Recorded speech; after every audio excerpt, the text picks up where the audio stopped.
causa. ¿Y por qué? Porque la gente nunca habría aceptado esto. Estaba totalmente dominada por la comunicación oficial. Se había creado un clima de miedo, pero también de descrédito de los que defendíamos los derechos humanos, ¿no? ¿Tanto por parte del Estado como de la Iglesia? Sí, sí. Así que nosotros no hicimos nunca. Yo con toda mi actividad oficial nunca pude ni quise obligar a nuestra gente a, sí, privadamente, todo lo que querían, pero esas colectas que hacemos en nuestras iglesias por inundaciones, por terremotos, por lo que sea, no se hicieron por los familiares de los desaparecidos, porque automáticamente habría aparecido como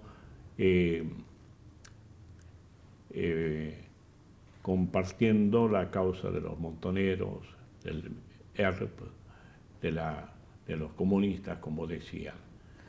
¿Y la conferencia episcopal tampoco quería eso? Nunca, nunca.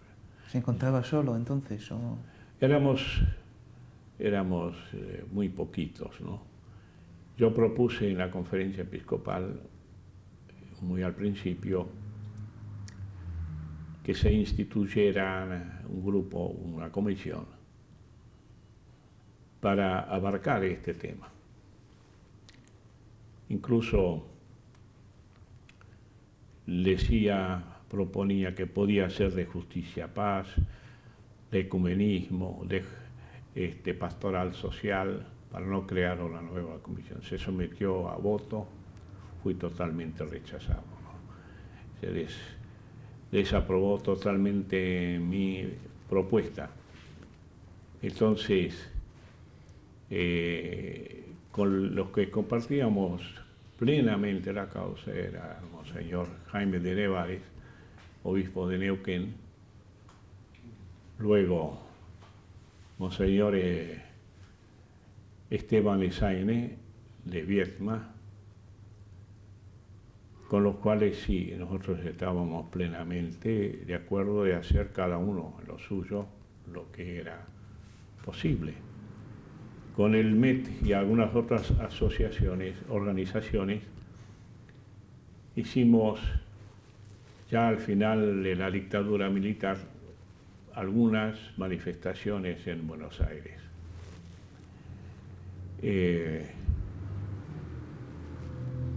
Recuerdo, siempre le escribía a Monseñor Esaine, al Monseñor de Nevares, que si él podía hacerse presente, porque le decía, si voy solo, me escrachan, como decimos en castellano. Solo me van a interpretar, me van a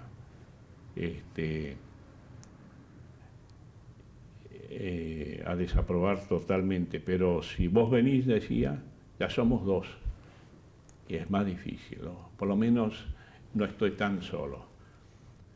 Estaban los pastores, Pérez Escribel, el Premio Nobel de la Paz, en esas manifestaciones. Y así tengo algunas fotografías, o las he visto, donde nos tomamos del brazo. De Nevares, Pagura, Pérez Esquivel, y la escena más emocionante, que no recuerdo el día, el día lo tiene el MET registrado, y vamos a entregar las carpetas con los nombres de los desaparecidos a la Casa Rosada, y habían amenazado que esta manifestación estaba prohibida. No había ninguna manifestación en ese tiempo, ninguna. Nosotros, sin embargo, vimos la necesidad de salir. Entonces salíamos por la calle Libertad, dispuestos a todo, ¿no? A que nos reprimieran. Estaba La policía montada estaba ahí. Hay fotografías del caso. Y cuando entramos en la Avenida de Mayo, para ir a la Plaza de Mayo, nos emocionó muchísimo ver los balcones llenos de gente, aplaudiendo. Era la conciencia silenciada, pero con una primera señal, despertaba, ¿no? Bueno, eso, vuelvo a decirlo, y Monseñor de Nevares en eso era muy valiente, y en las distancias no lo desanimaban, dejaba sus cosas, se venía a hacer esta manifestación. ¿Qué sentido tenían? Y bueno, gritar con el corazón de que la vida humana es sagrada, que la verdad exige ser declarada, porque la desaparición es un atentado contra la verdad, es un atentado también contra la vida, porque hoy mismo está en el diario, no hay más desaparecidos, todos han sido muertos. Era un atentado contra la familia, que quedaba destrozada. Era un atentado contra la libertad, por supuesto, ¿no? Era un atentado contra la juventud, porque esos 30.000 casi todos eran jóvenes. Me vino a ver un abogado que había estado, cuando ya se iba a hacer la transferencia del poder militar al civil, había estado en el Ministerio del Interior y el ministro, que era un general, ante, no sé si era este señor que le había pedido o era otro, dijo, sí, tenemos algunas carpetas aquí, como minimizando el número. Cuando el general se retiró, el funcionario, el empleado, le dijo, ¿qué? ¿Pocas carpetas? Aquí hay 30.000 carpetas. Eso lo recuerdo muy bien de un señor que me lo comentó en ese sentido. Y bueno, eran casi todos jóvenes. Como decía aquella madre, hijos están equivocados, la misma familia a veces. Pero ellos tenían ideales, estarían digitados, estarían ideologizados. Nosotros nunca hemos defendido la violencia en la metodología, pero también nos hemos opuesto a la violencia institucionalizada, a la violencia encaramada doblemente en el poder, ¿no?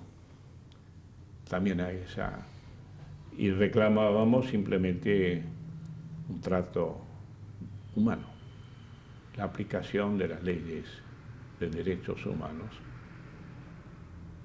Por eso, el 10 de diciembre del año 83, Día Universal de la Declaración Universal de los Derechos Humanos, fue una jornada tan jubilosa. Yo no estaba en el país, pero la población respiró. Después hay que ver qué hizo la democracia, por supuesto, pero la desaparición de personas es un enorme atentado contra el país mismo. Un momento, por favor. ¿Cuántos minutos quedan? Sí. Pues entonces tenemos que cambiar. Voy al tema ese. Bueno. Sí. Claro. En Holanda se ha levantado mucho interés en esa época tan horrorosa en Argentina por la relación del príncipe Guillermo Alejandro con Máxima Sorreguieta. ¿Qué pensaba usted cuando se enteró de esa relación? Bueno, yo pensé que era una relación que podía darse normalmente. El mero hecho de ser hijo o hija de un colaborador con esa dictadura terrible no significaba descalificar a la misma persona, porque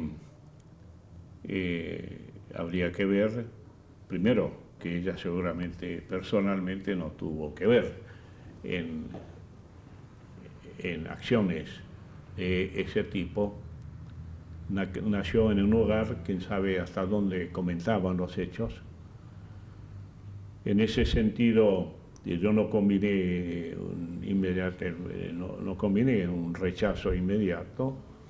Le dije, bueno, son libres de ser novios y el día de mañana casarse, pero ella y él tienen que saber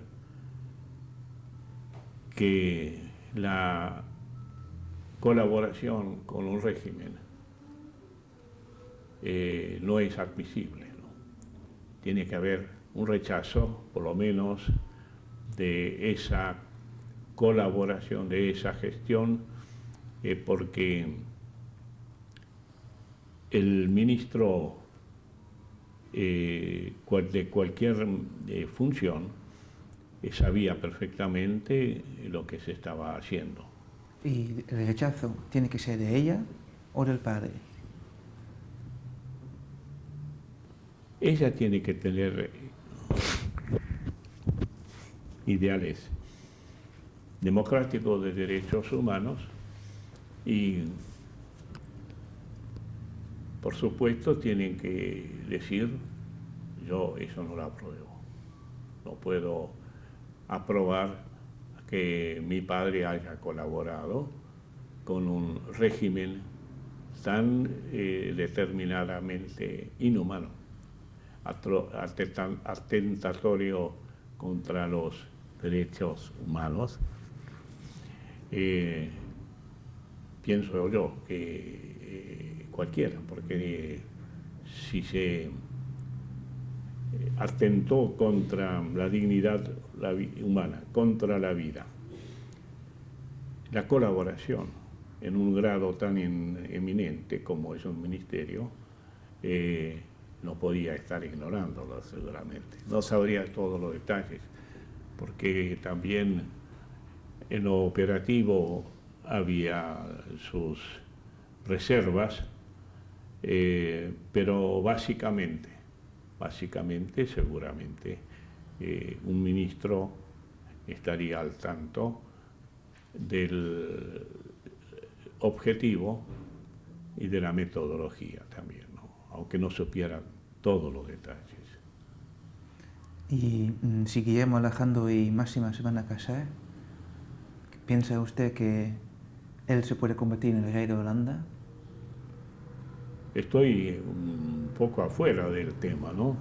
Yo creo que es cuestión de los holandeses mismos. Yo no soy juez de una vida ajena, pero me imagino que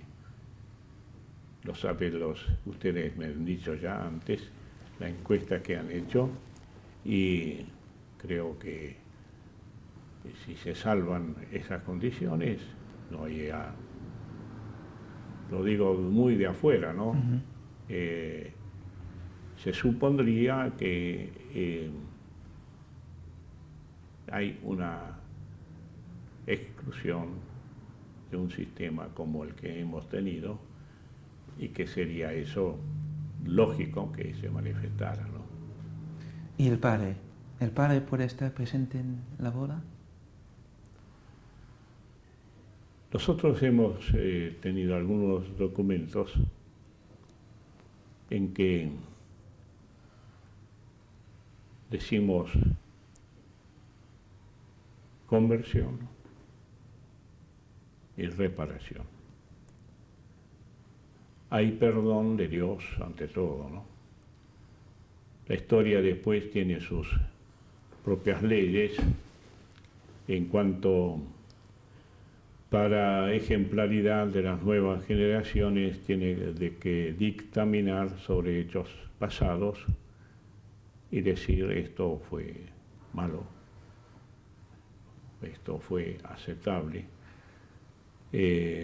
pero decimos también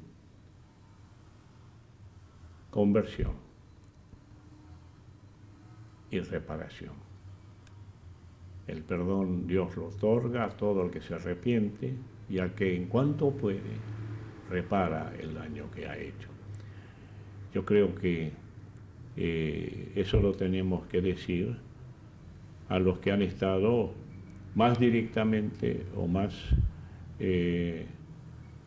colaboradoramente con el régimen que hemos tenido acá. La reparación a veces física ya no es posible, los muertos están muertos.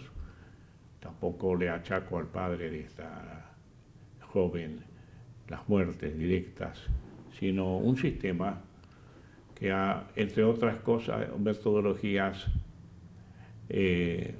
usado la pena de muerte sin juicio, sin apelación. Y que además ha hecho otros daños al país, no solo los desaparecidos, ¿no? Entonces, en cuanto dependa de él, ¿no? Pero el principio es general. El daño hay que repararlo. ¿Y cómo lo puede hacer él? Y bueno, eso hay que ver. Si es posible, o si no es posible, absolutamente, ya vuelvo a decir, los que han matado también pueden apelar al perdón de Dios, pero tienen que hacer penitencia y tienen que pedir perdón a Dios y a la humanidad, ¿no? ¿Y se debe hacer Jorge Sorregueta, en su opinión? Él, en cuanto ha tenido conocimiento profundo y en cuanto él indirectamente, no sé qué reparación puede hacer unas obras buenas, hacer el bien, vaya a saber, hay formas generales de reparar cuando ya las puntuales no se pueden dar, ¿no? Pero bueno, está su conciencia también. Su conciencia es la que le dictaminará, una conciencia objetiva, como sabemos bien, no meramente subjetiva, así que eso lo dictaminará él a la luz del Evangelio, porque él cree en Jesús. ¿Y qué sería su sugerencia de esa reparación? ¿De reparación? Sí, ¿qué puede hacer él? ¿Qué sería su sugerencia de usted para él? Bueno, que él lamenta haber colaborado con un régimen, es una forma de tomar distancia, aunque sea a posteriori, de estos hechos, ¿no? De esta gestión.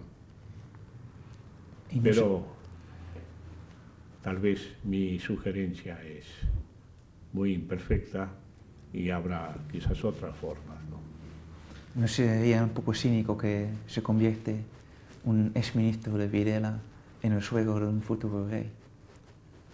Bueno, si no hay conversión, ¿no? No hay conversión,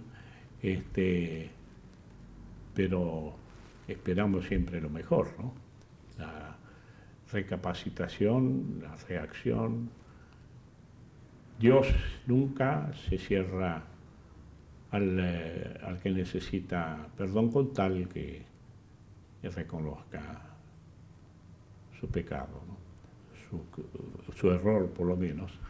Mañana mismo en la misa tocará el Evangelio del Hijo Pródigo. Bueno, tuvo que girar en redondo, volver, reconocer que estuvo mal y apelar al perdón de su padre, en este caso Dios significado por la parábola, ¿no? Pero sería tarde. ¿Cómo? Sería tarde si él pedía perdón, o ¿cómo lo ve usted? Ya hilar más fino es difícil acá, ¿no? Uno puede establecer los principios muy generales y luego estar tomando distancia, porque para mí, ciertamente como argentino, me interesa que se purifique aquel periodo, ¿no? Y cada uno de los que ha colaborado en la medida en que ha tenido conciencia y ha tenido actividad, ¿no? Pero claro, se me escapan los detalles, simplemente tengo que proclamar con mucha humildad, ¿no? Porque también los obispos fallamos, somos pecadores y solamente Dios es el juez justo y misericordioso, y nosotros mismos tenemos que apelar a ese tribunal de misericordia mientras estemos peregrinando sobre la tierra. Su colega, el obispo Laguna, ha dicho que no el padre, sino el hermano de Máxima tiene que apadrinar en la boda. ¿Qué opina usted como solución? Bien, respeto la opinión de Monseñor Laguna, del cual soy bastante amigo, y yo pondero bien su capacidad. Es un buen teólogo, es un hombre inteligente y es un hombre que ha incursionado en la historia de nuestro reciente, siempre con capacidad. Así que vale por lo que él dice, pero lo respeto, ¿no? ¿Pero usted no tiene algún ideal para solucionar el tema espinoso de la relación? No tengo, no, francamente. No. Aparte que mi contracción a la tarea pastoral es intensa y no me permite ocuparme más en detalle de estas noticias que yo creo que ustedes las viven y las respeto también, respeto a la población holandesa. No es que yo diga arréglense ustedes, pero también tengo que decir que mis tareas son muchas, que quiero terminar esos 2 años con un pastoreo fiel a las normas de Jesús,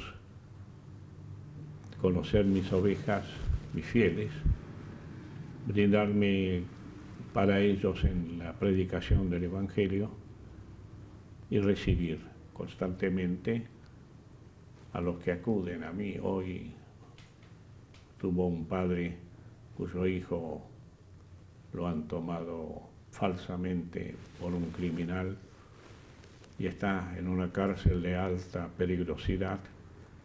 Y esas son entrevistas que tenemos constantemente, los presos, los pobres, los inundados. Aquí tenemos un asentamiento acerca de acá, asentamiento, es decir, una ocupación de tierras por desesperación, por no poder hacerlo en base a un trabajo fijo. Son 1.300 familias, mínimamente 5 por familia.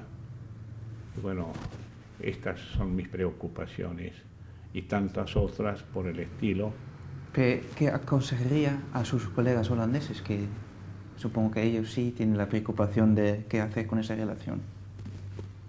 Mis colegas holandeses. Sí, ¿qué tiene que hacer con...? Bueno, yo tendría que recibir consejos de ellos y no darles consejos a ellos, son más inteligentes que yo. Pero usted conoce más la historia de Argentina que ellos, a lo mejor. Y bueno, que purifiquen esto, que el matrimonio purifique este pasado del papá de ella, ¿no? Tome distancia, es decir, no se solidarice con la actitud, le pida al padre que exprese su repulsa de lo que él tuvo que colaborar, aunque sea en el campo de la agricultura, y creo que así se llegaría a un equilibrio en cuanto es posible. ¿Y usted cree que si hace eso, también es aceptable por los familiares aquí en Argentina?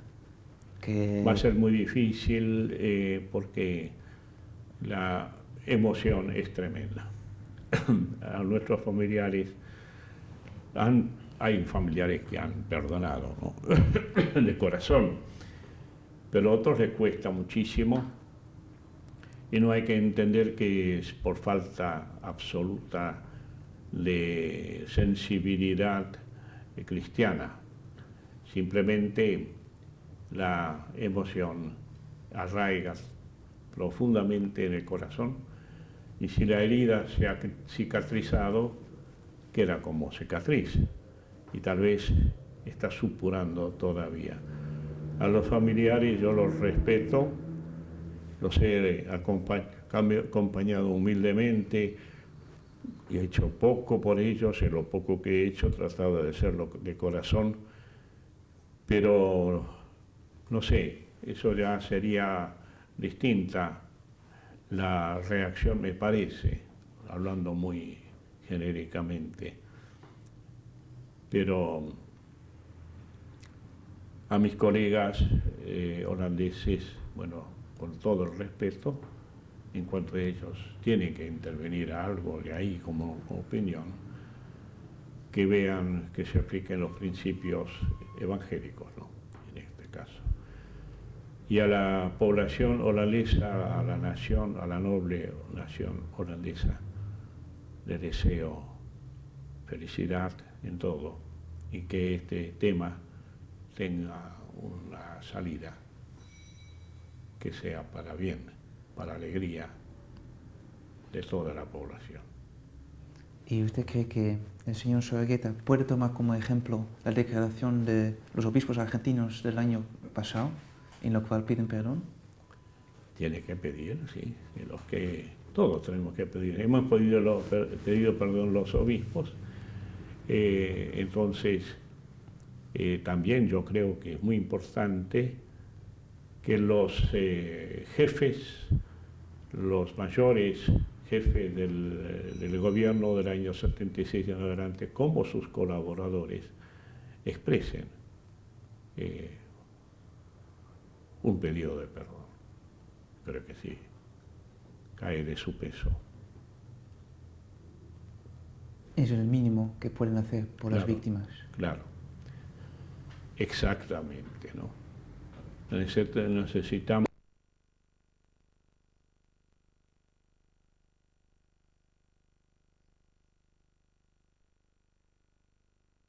No sé, ¿hay un canal evangélico también? Sí, sí, hay. Ah, sí. Los Esaines son, sí, los Esaines creo que son de ascendencia catalana.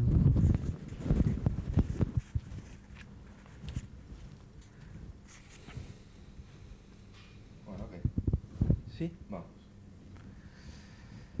Hoy cumple 25 años el día del golpe de Estado. ¿Qué importancia tiene ese día justamente este año? Bueno, nosotros celebramos hace muchos años, siempre de nuevo recordamos el golpe del 76, pero este año va a ser muy especial, bueno, quizás porque la fecha 25 es un cuarto de siglo de memoria y de lucha y de resistencia y de esperanza, pero además porque a lo largo del último año pasaron cosas muy importantes para nosotros, ¿no es cierto? Bueno, estuvieron presos o están presos algunos represores en Europa, por ejemplo,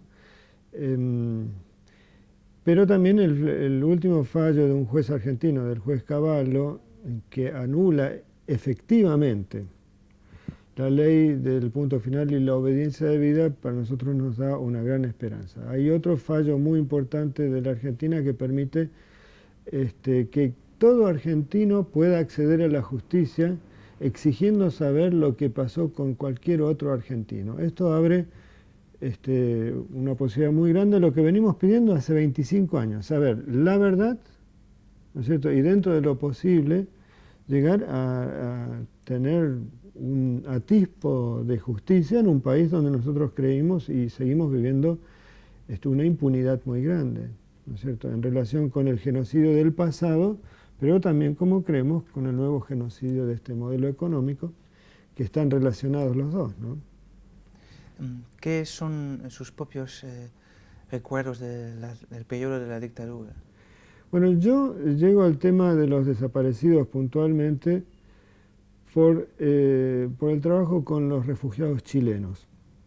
Después del golpe en el 73, llegaron muchísimos refugiados chilenos también a Buenos Aires y las iglesias ecuménicas, a la que pertenece la mía, las iglesias del protestantismo histórico, crean una institución que sigue existiendo, que es la Comisión Argentina de Refugiados.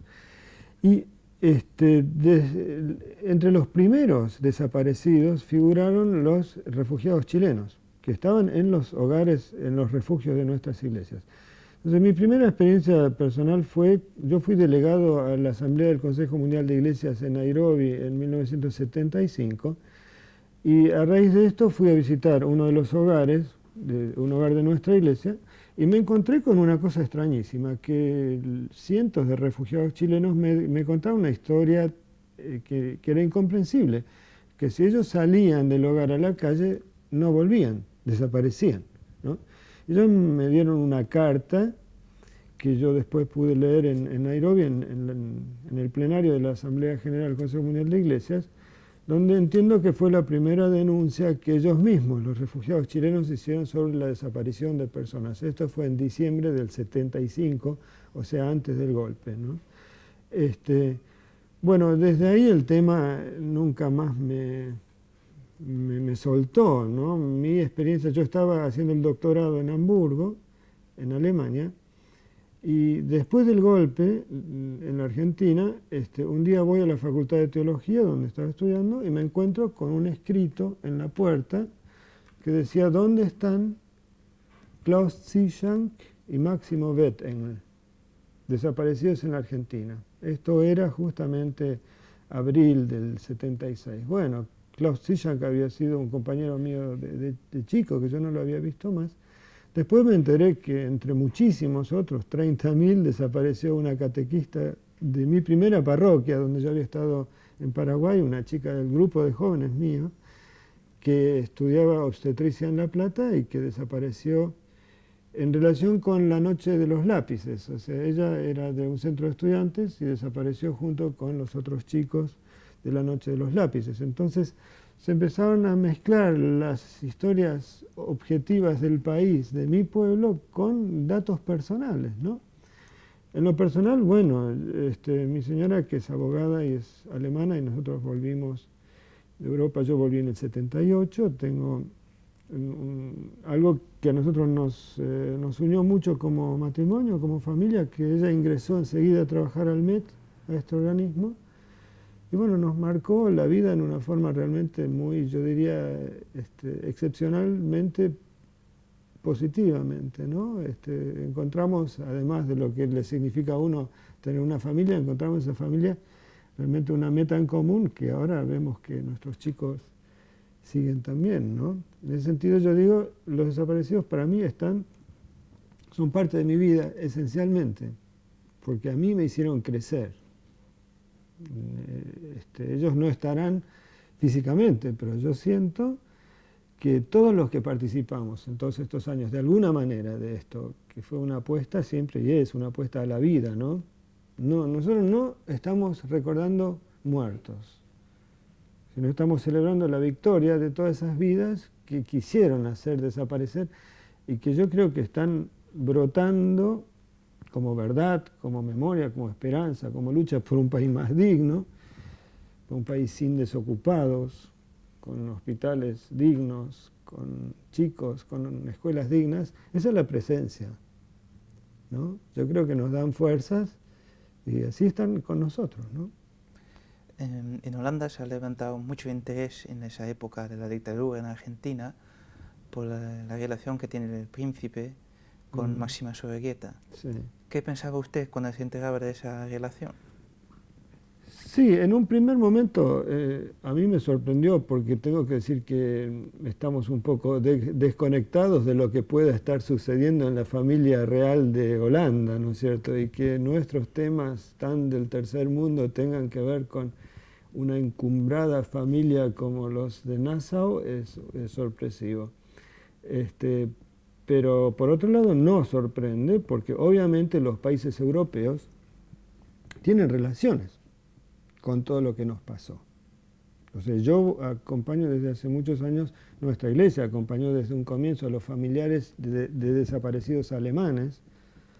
Estuve ahora en enero en Alemania, en Nuremberg, justamente donde se juzgó a los jerarcas nazis en el mismo edificio, estuvo declarando Helen Marx, cuya hija está desaparecida, con el fiscal de Estado, porque obviamente Alemania tiene que ver, ¿no es cierto?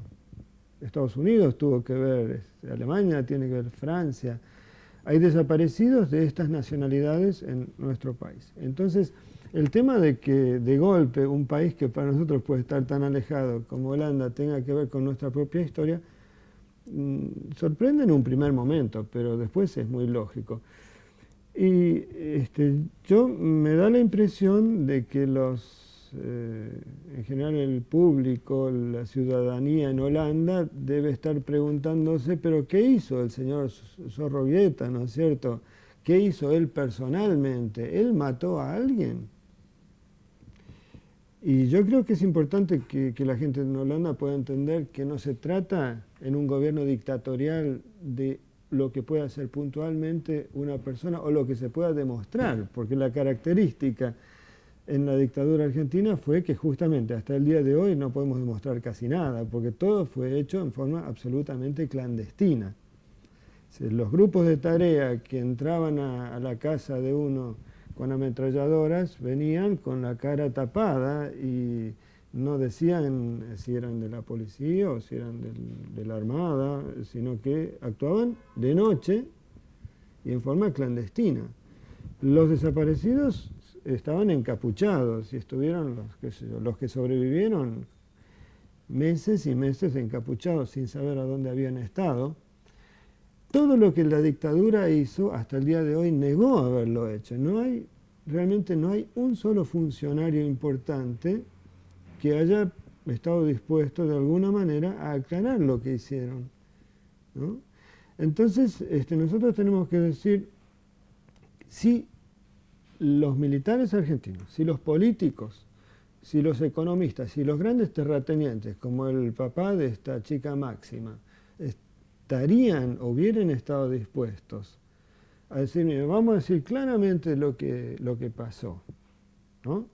Entonces uno podría deslindar responsabilidades. Entonces quizás podríamos decir, bueno, el señor Videla es responsable de esto, el señor Zorroguieta no, pero no es así, ¿no es cierto? Todos los que participaron de ese terrible gobierno, ¿no?, que duró desde el 76 hasta el 83, hasta el día de hoy, todos dicen que ellos fueron salvadores de la patria y que lo volverían a hacer. Esto es muy importante. El señor Zorroguieta no es un militar, pero él, como gran terrateniente que es, fue el que llamó a los militares para imponer una dictadura. Por eso él participó del gobierno que los terratenientes quisieron. Entonces hay una cuota total de responsabilidad, ¿no es cierto? Y nosotros, lastimosamente, no podemos, y yo lo digo realmente en parte con gran pena, si el señor Videla, si el señor Macera estarían dispuestos, si el señor Alemán, que era funcionario de la dictadura, si el señor Cavallo, que era funcionario de la dictadura, si el señor Martínez de Hoz, Zorroguieta, todo ese grupo de civiles y militares, economistas y terratenientes, ellos estuvieran dispuestos a aclarar qué pasó y quién fue responsable de qué cosa, uno podría decir quizás que se pueden deslindar responsabilidades. Como no es, el señor Zorroguieta es para nosotros tan culpable del genocidio, de los 30.000 desaparecidos y miles de muertos y 100.000 exiliados como el señor Videla. Entonces, en su opinión, es imposible que él va a presentar a la boda. Bueno, eso es algo que yo no puedo decir porque eso depende de lo que quiera el pueblo holandés. Ahora, yo tengo que decir sí que para nosotros él es un genocida porque hasta el día de hoy, repito, todos ellos reivindican como una cruzada occidental y cristiana lo que ellos hicieron. No hay una persona importante que haya dicho que le da pena, ¿no es cierto? Es más, hay algunos que salieron a decir, bueno, la próxima vez vamos a fusilar a todos en la cancha de River y vamos a repartir Coca-Cola gratis para que la gente participe. Bueno, ustedes pueden leer lo que dicen, pregúntenle al señor Macera, ¿no? Los negocios del señor Martínez de Oz, que es otro gran terrateniente, ¿no es cierto? Y el señor Martínez de Oz fue el nexo con los grandes grupos internacionales financieros, ¿no es cierto? Entonces, tengo que pensar que los terratenientes pusieron una persona de máxima confianza, ¿no? Ahora, hay una cosa puntual que nosotros además creemos que tiene que ver con el caso puntual del señor Zorroguieta, que es lo siguiente. Yo fui pastor en el año 78 en Misiones y recuerdo muy bien lo que pasó en la provincia de Misiones. La provincia de Misiones estuvo bajo el control tremendo de la gendarmería. En Misiones había un movimiento agrario de pequeños peones y pequeños campesinos que plantaban en aquel tiempo tabaco y yerba, que se llamaba Movimiento Agrario Misionero. Y la persecución contra el movimiento agrario misionero fue terrible, porque ellos querían mantener un mínimo sus derechos laborales, en el caso de los peones, las cooperativas que hacían funcionar los pequeños tabacaleros, ¿sí? Bueno, la dictadura arrasó en la provincia de Misiones, masacró un montón de gente. Yo no puedo pensar que el representante de los grandes intereses terratenientes, que era el señor Zorroguieta, no haya sabido en un gobierno donde se sabía todo, porque la característica de una dictadura es que no hay independencia de grupos sociales, sino que todo lo que pasa se controla desde una verticalidad total. Es más, no hubo casualidades. Sabemos perfectamente, y lo podemos demostrar, que en el caso de muchas, o sea, de las desapariciones, se hacían copias por triplicado. O sea, no eran cosas casuales que desaparecía uno porque se equivocaron. No. El señor Arguindegui le dijo a un obispo muy conocido y muy querido que él tenía 30.000 fichas en su fichero, ¿no es cierto? Bueno, 30.000 es para nosotros el número de los desaparecidos. Entonces el señor Arguindegui sabía perfectamente lo que sucedía. Bueno, hay muchísimos datos que confirman esto, ¿no? Todo el gabinete de las 3 juntas militares estaba al tanto de todo. Entonces, digo, para ustedes como holandeses o como cristianos en Holanda, bueno, yo creo que tienen un tema muy complicado porque para nosotros como argentinos, que conocemos la historia de Europa, que sabemos que Holanda sufrió muchísimo bajo la invasión nazi, que Holanda fue un país que fue ejemplar en la resistencia contra el nazismo y por eso tiene muchísimas víctimas, muchísimas familias holandesas que recuerdan lo que es el fascismo y lo que es una dictadura militar invadiendo un país. Bueno, nuestro país fue invadido por nuestros propios militares fascistas.